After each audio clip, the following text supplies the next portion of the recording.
राज्यभर राष्ट्रवादी काँग्रेस शरदचंद्र पवार पक्षाच्या वतीने शिवस्वराज्य यात्रा सुरू असून ही शिवस्वराज्य यात्रा नगर शहरात दाखल झाल्यानंतर अनिल आठरे पाटील मित्रमंडळ यांच्या वतीने यात्रेचे उत्स्फूर्तपणे स्वागत करण्यात आले। शिवस्वराज्य यात्रेत प्रदेशाध्यक्ष जयंत पाटील, खासदार अमोल कोल्हे, खासदार निलेश लंके, माजी आमदार दादाभाऊ कळमकर, अंकुश काकडे, डॉक्टर अनिल आठरे, शौकत तांबोळी यांच्यासह पदाधिकारी कार्यकर्ते उपस्थित होते। डॉक्टर अनिल आठरे मित्रमंडळाच्या वतीने शिवस्वराज्य यात्रेदरम्यान मोठे शक्ती प्रदर्शन करण्यात आले आहे।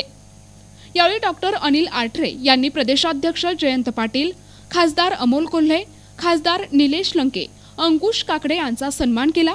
शिवस्वराज्य यात्रा नगर शहरात येणार असून या यात्रेत नगरकरांनी मोठ्या संख्येने सहभागी व्हावे असे आवाहन डॉक्टर अनिल आठरे यांनी केले होते। या आवाहनानंतर शिवस्वराज्य यात्रा नगर शहरात दाखल झाल्यानंतर नगरकरांनी उत्स्फूर्तपणे यात्रेचे स्वागत केले असून यावेळी मोठ्या संख्येने कार्यकर्ते तसेच नगरकर उपस्थित होते। यावेळी डॉक्टर अनिल आठरे पाटील यांनी आपल्या प्रतिक्रिया व्यक्त केल्या आहेत।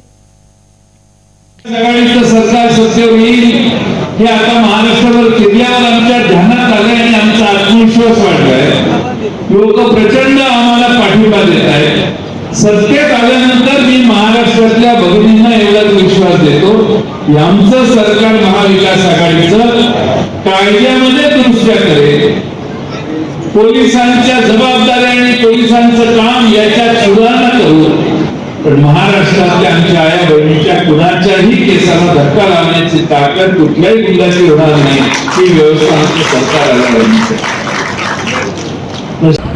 आज इथं शिवशक्ती जो मोर्चा आहे त्याचं आज नगरमध्ये पदार्पण झालेलं आहे आणि हे नगर जिल्ह्याचा पूर्ण दौरा करणार आहेत। याचा मुख्य उद्देश आहे की समाजाला कळायला पाहिजे की आपलं हे जे सरकार आहे, सध्याचं जे सरकार आहे युतीचं, ते सरकार किती निष्क्रिय आहे आणि कामाच्या बाबतीत आणि लोकांच्या बाबतीत अजिबात त्यांना कळकळ नाही आणि त्याच्यामध्ये लोकांचे जे हाल होते ह्या हाल निस्तरण्यापेक्षा हे लोक नुसतं स्वतःचे टिमटिम वाजवण्यामध्येच गुंग आहेत।